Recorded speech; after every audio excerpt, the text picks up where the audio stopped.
કર્ક રાશિ લાગણીના સાગર અને પરિવાર નિશાન। જય શ્રી કૃષ્ણ। જો તમારી રાશિ પણ કર્ક છે તો આ વિડીયો તમારા માટે છે। કોમેન્ટમાં જય શ્રી કૃષ્ણ લખીએ।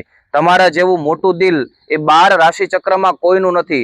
તમે બીજાના દુઃખ જોઈને પીગળી જાઓ છો અને તમારા પરિવાર માટે તમે તમારી ખુશી પણ કુરબાન કરી દો છો। પણ શું તમને ખબર છે કે તમારી આ જ દયાળુ ભાવના ક્યારેક તમારી મુસીબત બને છે? કર્ક રાશિના સ્વામી ચંદ્ર છે। તમારી પાસે એક ગજબની સિક્સ સેન્સ છે। તમે લોકોના ચહેરા જોઈને તેમના મનની વાત જાણી લો છો। તમે ઘર અને સંબંધને સ્વર્ગ બનાવવાની તાકાત રાખો છો। તમારી યાદ શક્તિ એટલી તેજ છે કે વર્ષો જૂની વાતો પણ આજે તમને યાદ હોય છે। પણ સાવધાન, કર્ક રાશિના જાતકોની સૌથી મોટી નબળાઈ છે તેમનું મૂડી હોવું। તમારી લાગણીઓ દરિયાની ભરતી અને ઓટની જેમ બદલાયા કરે છે।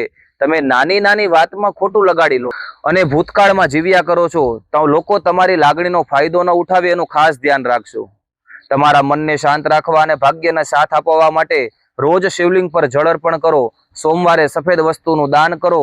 પૂનમની રાત્રે ચંદ્રના દર્શન કરવાથી તમારી ઉર્જા અનેક ગણી વધી જશે। યાદ રાખો, મન જીતશો તો જ જગ જીતી શકાશે। કેટલા કર્ક રાશિના મિત્રો આ વિડીયો જોઈ રહ્યા છે? કોમેન્ટમાં ઓમ નમઃ શિવાય લખો। એવા મિત્રોને શેર કરો કે જે બહુ ભાવુક હોય છે। અને આવી જ જ્યોતિષીય માહિતી માટે આજે જ અમને ફોલો કરો। જય શ્રી કૃષ્ણ।